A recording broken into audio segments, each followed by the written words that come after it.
नाज़रीन अस्सलाम वालेकुम, मैं मोहम्मद दीदार एशियन टीवी न्यूज़ में आप सभी का इस्तकबाल करते हैं। आइए देखते हैं 6 नवंबर की स्पीड न्यूज़। तेलंगाना रियासत में जामे ख़ानदानी सर्वे का आज से बाकायदा आगाज़ हो गया। इस दौरान सरकारी मुलाज़मीन घर घर जाकर हर ख़ानदान से 75 सवालात के ज़रिए तफसीलात हासिल कर रहे हैं। इस सर्वे का मकसद रियासत में मुख्तलिफ तबक़ात की समाजी, माशी, तालीमी, रोज़गारी, सियासी और ज़ात के हवाले से तफसीलात जमा करना है ताकि इन तबक़ात की तरक्की के लिए मौसर इक़दाम किए जा सके। रियासती हुकूमत ने सर्वे को एक अहम कदम के तौर पर मुतारिफ़ करवाया है ताकि SC, ST, BC और अक़लियती तबक़ात की तरक्की के लिए ज़रूरी इक़दाम किए जा सकें। सर्वे के नताइज की बुनियाद पर हुकूमत तमाम तबक़ात की जामे तरक्की के लिए एक जामे मनसूबा तैयार करेगी। वाटर बोर्ड ने बकायाजात की वसूली के लिए नया एक्शन प्लान बनाया है, जिसके तहत बिल न अदा करने वालों के पानी के कनेक्शन मुनक़ते करने की धमकी दी गई। पानी के पुराने बिलों को जमा करने के लिए वाटर बोर्ड ने one time settlement OTS scheme मुतारिफ कराई थी, मगर अब वाटर बोर्ड ने इस स्कीम पर सख्त मौक़ूफ़ इख्तियार किया है। बकायाजात की वसूली के लिए खुसूसी मुहिम शुरू की जाएगी और इस सिलसिले में बकायाजात इदारों पर दबाव बढ़ाया जाएगा ताकि 30 नवंबर तक OTS स्कीम से फ़ायदा उठाए, वरना पानी की कनेक्शन मुनक़ते कर दिए जाएंगे। तेलंगाना हुकूमत ने केशवापुरम आबी ज़ख़ायर प्रोजेक्ट का माहिदा मनसूख कर दिया है, जिसका इब्तदाई तौर पर गोदावरी फेज़ 2 स्कीम के तहत हैदराबाद को पीने के पानी की फराहमी का मनसूबा बनाया गया था। असल में भारत राष्ट्र समिति हुकूमत की तरफ से कोंडापोचम्मा सागर से केशवापुरम और आगे शहर तक पानी लाने के लिए डिज़ाइन तैयार किया गया था। इस प्रोजेक्ट से 2050 तक हैदराबाद की पानी की ज़रूरियात पूरी होने की उम्मीद थी। तहम कांग्रेस की नई हुकूमत ने इस मनसूबे को ख़त्म करने और ज़्यादा किफ़ायती मुतबादिल को अपनाने का इंतखाब किया। माहिदा एक सरकारी हुक्म के ज़रिए ख़त्म कर दिया गया, जब Megha engineering and infrastructure company ने मौजूदा शरहों की अक्कासी करने के लिए नज़रसानी शुदा तखमीना तलब किया, जिसकी दरख्वास्त हुकूमत ने मुस्तरद कर दी। तेलंगाना हुकूमत में सेवा ऑपरेटर्स की मदद के लिए एक फलाही बोर्ड पर संजीदगी से गौर कर रही है और रियासत के 4754 मराकज़ में काम करने वाले मी सेवा अमले के लिए मुस्तकिल रोज़गार के हसूल के लिए इक़दाम की तलाशी कर रही है। इंफॉर्मेशन टेक्नोलॉजी के वज़ीर D श्रीधर बाबू ने मी सेवा ऑपरेटर्स के लिए 14वीं सालाना तकरीब में इन अज़ाइम का इजहार किया, जिसमें इन ज़रूरी खिदमात फराहम करने वालों के काम के हालात और इस्तेहकाम को बेहतर बनाने के लिए हुकूमत के अज़्म को उजागर किया। श्रीधर बाबू ने रोशनी डाली कि तेलंगाना हुकूमत कांग्रेस के इंतखाबी मंशूर में किए गए तमाम वादों को पूरा करने के अपने वादे पर साबित कदम है। खास तौर पर 6 ज़मानतें। उन्होंने कहा कि इन वादों को मरहलावार नाफिज किया जाएगा ताकि रियासत भर में जामे असरात को यकीनी बनाया जा सके। हैदराबाद के हाईटेक सिटी में मौजूद मेडिकोर हॉस्पिटल में एक अफसोसनाक वाक़या पेश आया। जूनियर डॉक्टर नागा प्रिया, जो अपनी भी इलाज के लिए हॉस्पिटल में दाखिल हुई, इलाज के दौरान इंतकाल कर गए, लेकिन हॉस्पिटल के अमले ने इस वाक़े को छुपाने की कोशिश की और मरीज़ा के घर वालों से मज़ीद पैसे वसूल करने की कोशिश की। यहाँ तक कि हॉस्पिटल के इंतज़ामिया ने शर्त रखी कि जब तक मज़ीद 4 लाख रुपये अदा न किए जाएँ तब तक लाश विरसा के हवाले नहीं की जाएगी। मरहुमा नागा प्रिया के घर वालों का इल्ज़ाम है कि हॉस्पिटल के अमले ने पैसे न मिलने की वजह से इलाज रोक दिया, जिसके बाद नागा प्रिया की मौत वाक़ई हो गई। हैदराबाद के एक बुजुर्ग ने स्टॉक मार्केट के बारे में जानने के लिए व्हाट्सएप ग्रुप ज्वाइन करने के बाद सरमायाकारी की धोखाधड़ी में 50 लाख रुपए गिनवा दिए। इब्तदाई तौर पर मुतासरा शख्स को छोटी मकदार में सरमायाकारी करने की तरगीब दी गई, जिससे मुबैना तौर पर उम्मीद अफजा मुनाफा ज़ाहिर हुआ, जिससे स्कीम पर इसका एतमाद बढ़ गया। ताहम वक्त गुजरने के साथ स्कैमर ने इसे ज़्यादा अहम मुनाफे के लिए बड़ी सरमायाकारी करने पर आमादा किया। बिलाखिर मुतासरा शख्स को मजमूई तौर पर 50 लाख रुपए की सरमायाकारी करने पर मजबूर किया। जब मुतासरा शख्स अपना मुनाफा वापस लेने की कोशिश की तो इसे एहसास हुआ कि एक घोटाला था। मंगल 5 नवंबर को स्कूल में 9वीं जमात के एक तालिब इल्म की मौत के बाद स्कूल के प्रिंसिपल और 3 दीगर एहलकारों को निर्मल जिले के एक सरकारी रिहायशी स्कूल से मुअत्तल कर दिया गया। स्कूल के प्रिंसिपल M संतोष, स्कूली teacher T Ramesh, PT teacher Petanna और स्कूल की हेल्थ एडवाइजर सुजाता को मुअत्तल किया गया। मंगल की रोज महात्मा ज्योतिबा फूले तेलंगाना पसमानदा तबके के Falahi residential school for boys निर्मल के क्लास 9 के तालिब इल्म शेख अयान हुसैन की स्कूल में मैदान में खेलते खेलते फिर आने से मौत हो गई। मकामी इत्तलात के मुताबिक इसे बेहोश होने के बाद अस्पताल ले जाया गया, लेकिन अस्पताल पहुंचने पर इसे मुर्दा करार दे दिया गया। BC लीडर कासानी ज्ञानेश्वर मुदिराज ने अपने खानदान के साथ तेलंगाना के वज़ीर आला से जुबली हिल्स में वाक़ इनकी रिहाइशगाह पर मुलाकात की। मुदिराज खानदान ने वज़ीर आला को अपने बेटे साई राजेंद्र प्रसाद की शादी की तकरीब में शिरकत के लिए दिली दावत दी। पसमानदा तबक़ात BC बरादरी के लिए एक सरकर्दा लीडर कासानी ज्ञानेश्वर मुदिराज ने तेलंगाना में BC बरादरियों की फलाह बहबूद के लिए वज़ीर आला का शुक्रिया अदा किया। भानु किरण जो 4 जनवरी 2011 को रायलसीमा के फैशनिस्ट लीडर गंगुला सूरी नारायण रेड्डी उर्फ मुंडाचेलू सूरी के कत्ल के इल्जाम में 12 साल की सजा काट रहा था, बुध 6 अक्टूबर को चंचलगुड़ा जेल से रिहा हो गया। नामपल्ली फौजी अदालत ने जब इसे आर्म्स एक्ट के केस के तहत जमानत दी और इसने आर्म्स एक्ट केस में जमानत के लिए सुप्रीम कोर्ट से रुजू किया था, लेकिन सुप्रीम कोर्ट ने इसे निचली अदालत से रुजू करने की हिदायत दी थी। इसकी उम्र कैद की सजा पर अगली समाअत 11 नवंबर को अदालत में होगी। मुंडाचेलू सूरी और साबिक वजीर पडिटाला रवि की धड़ेबंदी सबसे ज्यादा ज़ेर बहस हकीकत रही, जिसे हिदायतकार और प्रोड्यूसर राम गोपाल वर्मा ने कथा चरित्र के सीक्वल के तौर पर फिल्माया था।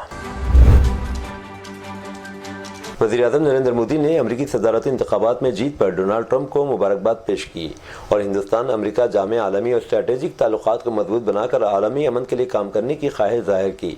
नरेंद्र मोदी ने ट्विटर एक पोस्ट में लिखा, मेरे दोस्त डोनाल्ड ट्रंप, आपकी तारीखी इंतखाबी जीत पर दिल की गहराइयों से मुबारकबाद। जैसे कि आप अपनी पिछली मुद्दत की कामयाबियों को आगे बढ़ा रहे हैं, मैं हिंदुस्तान अमरीका जामे आलमी और स्ट्रैटेजिक साझेदारी को मजीद मजबूत करने का मुंतज़िर हूँ। वज़ीर-ए-आज़म ने सोशल मीडिया पर मुख्तलिफ मौके पर ट्रंप के साथ की अपनी तस्वीर शेयर की। सुप्रीम कोर्ट ने सड़क को चौड़ा करने के लिए मकानात को गैर कानूनी तौर पर गिराने पर उत्तर प्रदेश हुकूमत के अफसरान को फटकार लगाई है। सुप्रीम कोर्ट ने एहलकारों की कार्रवाई को इंतहाई सख्त और गैर कानूनी भी करार दिया। सुप्रीम कोर्ट ने यूपी हुकूमत को इस शख्स को 25 लाख रुपए का जुर्माना मुआवजा अदा करने का हुक्म दिया, जिसका घर मुनहदिम किया गया था। सुप्रीम कोर्ट ने रियासत के चीफ सेक्रेटरी को मकानात की गैर कानूनी मसमारी के जिम्मेदार एहलकारों के खिलाफ तादीबी कार्रवाई करने की भी हिदायत दी। दरहकीकत साल 2019 में हुकाम ने उत्तर प्रदेश के महाराजगंज जिले में सड़क को चौड़ा करने के लिए एक मकान को गैर कानूनी तौर पर गिरा दिया था। जम्मू कश्मीर असेंबली में अपोजिशन लीडर सुनील शर्मा का कहना है कि नेशनल कॉन्फ्रेंस ने दफा 370 की बहाली की खातिर जो करारदाद पेश की वह कानूनी और गैर आइनी इक़दाम है। उन्होंने कहा कि दफा 370 एक तारीख है और अगर फारूक अब्दुल्ला की 1000 पीढ़ियां भी जन्म लें तब भी ये कानून बहाल नहीं होगा। उन्होंने इल्ज़ाम लगाया कि दफा 370 को बहाल करके नेशनल कॉन्फ्रेंस जम्मू कश्मीर में अमन अमान को दरहम बरहम करना चाहती है। इन बातों का इजहार मौसूफ लीडर ने श्रीनगर में नामानिगारों से बातचीत के दौरान किया। राष्ट्रीय स्वयंसेवक संघ आरएसएस के सरबराह मोहन भागवत ने कहा कि आरएसएस समाजी हम आहंगी के लिए काम करता है और इसे इस तस्वुर से बाहर होना हो कि तंजीम सिर्फ हिंदुओं और मानववादियों के लिए है। भागवत जो मध्य प्रदेश के सतना जिले के मुक़द्दस शहर चित्राकूट में मंगल को अपने दो-रोज़ा क़याम के एक हिस्से के तौर पर पहुंचे रियासत की संघ चालक वर्ग सम्मेलन को इफ्तिताई तकरीब से खिताब कर रहे थे। उन्होंने कहा कि संघ लीडरों की जिम्मेदारी है कि समाज में पाई जाने वाली अदम मसावत को दूर करें और समाजी हम आहंगी को बरकरार रखने के लिए काम करें। संघ चालकों को उनकी जिम्मेदारी से आगाह करते मिस्टर भागवत ने कहा कि चूंकि संघ चालक ही समाज में तंजीम के नुमाइंदे के तौर पर काम करते हैं, इसलिए इन्हें उम्मीद की निगाह से देखता है। उन्होंने कहा कि हमें इस तस्वुर से बाहर होना होगा कि संघ सिर्फ हिंदू और मानववादियों के लिए है। महाराष्ट्र नवनिर्माण सेना के सरबराह राज ठाकरे ने अपनी तकरीर में कहा था कि शिवसेना एकनाथ शिंदे उद्धव ठाकरे की नहीं बल्कि बालासाहब ठाकरे की मिल्कियत है। इस तरह उन्होंने एनसीपी के ताल्लुक से कहा था कि एनसीपी शरद पवार की मिल्कियत है। गुज़िश्ता चंद साल में बीजेपी के हाथों पार्टियों को तोड़ने और उनकी निशानियों को छीनने की जो सियासत हुई, राज ठाकरे इस पर तनकीद कर रहे थे, लेकिन यह बयान देकर राज ठाकरे खुद फंस गए, क्योंकि जिस बीजेपी ने बाल ठाकरे की शिवसेना को तोड़कर इसके 2 हिस्से किए, राज ठाकरे इसी की तशरीह करते हुए दिखाई देते हैं। हिंदुस्तान में राशन कार्ड महकमे सिविल सप्लाईज की जानिब से गरीब अफराद को दिए जाते हैं जो नेशनल फूड सिक्योरिटी एक्ट के तहत जारी किए जाते हैं। इन राशन कार्ड के जरिए ज़रूरतमंद अफराद हुकूमती स्कीमों से फ़ायदा उठा सकते हैं। सेंट्रल हुकूमत ने राशन कार्ड बनाने के लिए अहलियत की कुछ हुसूल मुकर्रर किए। अगर आप भी राशन कार्ड बनवाने का इरादा रखते हैं तो अपनी अहलियत ज़रूर जान लें ताकि बाद में मुश्किलात का सामना न करना पड़े। नए क़वायद के तहत दर्ज झेल अफराद राशन कार्ड के लिए दरख्वास्त नहीं दे सकते। अगर किसी शख्स के पास 100 मुरब्बा मीटर से ज़्यादा ज़मीन या प्लाट हो तो वो राशन कार्ड के लिए दरख्वास्त नहीं दे सकता। जिस शख्स के पास 4 पहियों की गाड़ी जैसे कार हो, इसे राशन कार्ड के लिए नाअहल करार दिया जाएगा। अगर आपके घर में रेफ्रिजरेटर या एयर कंडीशन मौजूद है तो राशन कार्ड नहीं दिया जाएगा। अगर किसी खानदान में कोई सरकारी मुलाजिमत कर रहा हो तो इस खानदान को इस स्कीम का फ़ायदा नहीं मिलेगा। अगर इन सब बातों के बावजूद भी आपके पास राशन कार्ड है तो इसे सरेंडर करें, वरना कानूनी कार्रवाई का सामना करना पड़ सकता है। بی جے پی پر الزام لگاتے ہوئے ملک میں دو اہم برادریوں کے درمیان دراڑ پیدا کرنے کی کوشش کر رہی ہے۔ AIMIM لیڈر اور تلنگانہ کے MLA اکبر الدین اویسی نے سیاست دانوں پر زور دیا کہ سماج کو متحد کرنے کے لیے کام کرے۔ بی جے پی دو برادریوں کے درمیان دراڑ پیدا کرنے کی کوشش کر رہی ہے۔ ملک کے حالات ایسے ہیں کہ مسلمانوں کے ساتھ موب لنچنگ اور طرح طرح کے ظلم کیا جا رہا ہے، یہ اب رک جانا چاہیے۔ معاشرے کو متحد کرنے کے لیے کام کرنے کی ضرورت ہے۔ انہوں نے منگل کی رات اورنگ آباد کے عام خاص میدان پر ایک انتخابی جلسے سے خطاب کر رہے تھے۔ پولیس نے بتایا کہ بدھ کے روز ایک 23 سالہ شخص کو پونے میں NCP لیڈر بابا صدیقی کے قتل کیس میں گرفتار کیا گیا۔ پونے شہر کے کارونگر علاقے کا رہنے والا گورو ولاس اپون اس معاملے میں گرفتار ہونے والا 16واں شخص ہے۔ یہاں کی ایک عدالت نے اسے 9 نومبر تک پولیس ریمانڈ پر بھیج دیا۔ ایک پولیس اہلکار نے بتایا کہ ممبئی کرائم برانچ کی ایک ٹیم نے اسے اپنی تحویل میں لے لیا کیونکہ کچھ گرفتار ملزمان سے پوچھ گچھ پر پتہ چلا کہ وہ مہاراشٹر کے سابق وزیر صدیقی پر حملہ کرنے کی سازش میں ملوث تھا۔ Lieutenant general Dheeraj Seth AVSM general officer commanding in chief southern command نے بدھ کو راج بھون میں تلنگانہ کے گورنر جشنو دیو ورما سے ملاقات کی۔ ایک دفاعی بیان میں کہا گیا کہ میٹنگ کے دوران لیفٹیننٹ جنرل سیٹھ نے ریاستی انتظامیہ اور ہندوستانی فوج کے درمیان قریبی تال میل پر زور دیا تاکہ آفات سے نمٹنے اور اندرونی سلامتی کے حالات کے لیے تیاری کو یقینی بنایا جا سکے۔ اجیت پوار کی قیادت والی NCP نے بدھ کو اپنے مہاراشٹر اسمبلی انتخابی منشور میں دھان کے کاشتکاروں کے لیے 25,000 روپے فی ہیکٹر اور بونس، کسانوں کے قرض کی معافی، لاٹکی بہن یوجنا کے تحت اہل خواتین کو ماہانہ مالی فائدہ 1,500 سے بڑھا کر 2,100 روپے کرنے کا وعدہ کیا، 2.5 ملین ملازمتیں پیدا کرنا اور دیہی علاقوں میں 45,000 پانند سڑکوں کی تعمیر۔ یہ وعدے ان 10 ضمانتوں کا حصہ تھا جن کا اعلان منگل کو چیف منسٹر ایکناتھ شنڈے نے کولہاپور میں ماہوتی کی ریلی کے دوران کیا تھا تاکہ اس کی مشترکہ مہم شروع کی جا سکے۔ اجیت پوار، جنہوں نے عملی طور پر بارامتی سے پریس کانفرنس سے خطاب کیا، NCP کے منشور کے حصے کے طور پر دیگر تمام ضمانتوں کو دہرایا۔ اتر پردیش کے ضلع مراد آباد سے ایک دل دہلا دینے والا واقعہ سامنے آیا۔ یہاں دن دہاڑے 2 موٹر سائیکل سوار حملہ آوروں نے ایک اسکول پرنسپل کو گولی مار کر ہلاک کر دیا۔ پولیس کا کہنا ہے کہ مقتول کی شناخت شباب الحسن کے طور پر ہوئی، جو اپنے اسکول کی طرف جا رہے تھے کہ پیچھے سے آ کر حملہ آوروں نے ان کے سر میں گولی مار دی۔ بتایا جا رہا ہے کہ یہ واقعہ قریب لگے CCTV کیمرے میں قید ہو گیا۔ میڈیا رپورٹس کے مطابق یہ واقعہ مراد آباد کے مجہولہ پولیس اسٹیشن کے لاکڑی علاقے میں پیش آیا۔ پولیس نے موقع پر پہنچ کر لاش کو قبضے میں لے کر پوسٹ مارٹم کے لیے مردہ خانہ بھجوا دیا، جس سے لوگوں میں شدید غم و غصہ پایا جا رہا۔ 5 نومبر کو منظر عام پر آئے ویڈیو کے جواب میں مقامی پولیس نے کہا ہے کہ مجہولہ پولیس اسٹیشن میں تفتیش شروع کر دی گئی اور ضروری قانونی کارروائی جاری ہے۔ امریکی صدارتی انتخابات میں ریپبلکن پارٹی کے امیدوار سابق صدر ڈونلڈ ٹرمپ نے کامیابی حاصل کر لی ہے۔ صدارتی انتخابات میں کل 538 الیکٹورل ووٹس میں سے اکثریت کے لیے 270 ووٹس درکار ہیں۔ امریکی میڈیا کے مطابق ٹرمپ نے اکثریتی سیٹیں 277 حاصل کر لی ہیں۔ دوسری طرف کملا ہیرس 224 ووٹس پر ہی ٹھہری ہوئی ہیں۔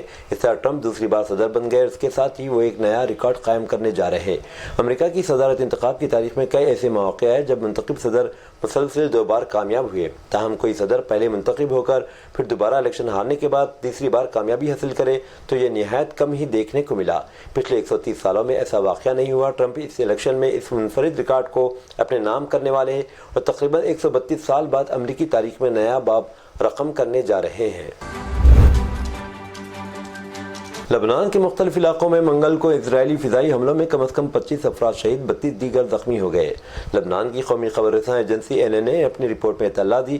ایجنسی کے مطابق مونڈ لبنان کے چوف ضلع بارجہ میں ایک رہائشی اپارٹمنٹ کو نشانہ بنانے والے اسرائیلی فضائی حملے میں 15 افراد شہید ہو گئے۔ سول ڈیفنس کی ٹیمیں اب بھی ملبے میں دبے لوگوں کو تلاش کر رہی ہیں۔ دوسری بار امریکی صدر منتخب ہونے والے ڈونلڈ ٹرمپ نے انتخابی نتائج سامنے آنے کے بعد وکٹری اسپیچ دیتے ہوئے اپنے ووٹرز حامیوں کا شکریہ ادا کیا اور کہا کہ میں کوئی جنگ شروع نہیں کروں گا بلکہ جنگ کو روکوں گا۔ ریاست فلوریڈا میں اپنے انتخابی ہیڈ کوارٹر میں خطاب کرتے ہوئے ڈونلڈ ٹرمپ نے کہا کہ ملک کی تاریخ کی عظیم ترین سیاسی تحریک تھی، امریکہ کو بہتر کرنے کی ضرورت ہے، ہم اسے بہتر کریں گے۔ دوسری بار منتخب ہونے والے صدر نے کہا کہ عوام نے میرا بھرپور ساتھ دیا، ہم امریکہ کے زخموں پر مرہم رکھیں گے، امریکہ کو مضبوط بنانے تک چین سے نہیں بیٹھیں گے، ہم امریکہ کو دوبارہ عظیم بنائیں گے۔ ان کا کہنا تھا کہ ملک کی تاریخ کی عظیم ترین سیاسی تحریک تھی، ہم نے آج تاریخ رقم کی ہے، امریکہ کو بہتر کرنے کی ضرورت، ہم بہتر کریں گے، امریکہ کو مضبوط بنانے تک چین سے نہیں بیٹھیں گے۔ اسرائیلی وزیر اعظم بنجامن نیتنیاہو نے حماس کی قید میں موجود ہر یرغمالی کی رہائی کے عوض 50 لاکھ امریکی ڈالر اغوا کاروں کو کسی تیسرے ملک جانے کے لیے محفوظ راستہ دینے کی پیشکش کی ہے۔ اسرائیلی ذمہ داران منگل کی شام سے پیشکش مختلف چینلوں کے ذریعے پھیلانے پر کام کر رہے ہیں تاکہ یرغمالیوں کو قید میں رکھنے والے افراد کو اس حوالے سے ابھارا جا سکے۔ یہ بات اسرائیلی اخبار یعود اہرونوت کی انگریزی ویب سائٹ وائنیٹ نے بتائی۔ بعض یرغمالیوں کے خاندانوں کی نمائندگی کرنے والے امید فوم نے یرغمالیوں کی رہائی کے لیے مالی پیشکش کا خیر مقدم کیا ہے۔ سعودی عرب میں الخبر کی فلاحی تنظیم ہدایہ کا کہنا ہے کہ دین کے دعوتی کاموں سے متاثر ہو کر 11 فلپائنی شہریوں نے اسلام قبول کر لیا ہے۔ سعودی خبر رساں ادارے کی رپورٹ کے مطابق تنظیم کے عہدیداروں اور کارکنوں نے نومسلم بھائیوں کو حق کی دعوت قبول کرنے پر مبارکباد پیش کی۔ ایک ساتھ فلپائنی کمیونٹی کے 11 افراد نے ریجنل فلاحی تنظیم کے اراکین کی کاوشوں سے اسلام کی دعوت کو قبول کیا اور راہ حق کے سفر پر چل پڑے۔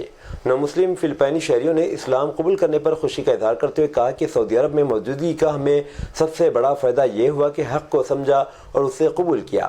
نومسلم فلپائنی شہریوں نے فلاحی تنظیم کے اراکین کا بھی خصوصی شکریہ ادا کیا جن کے تعاون سے انہیں اسلام کا تعارف ہوا اور دین حق کو قبول کرنے کی راہ آسان ہوئی۔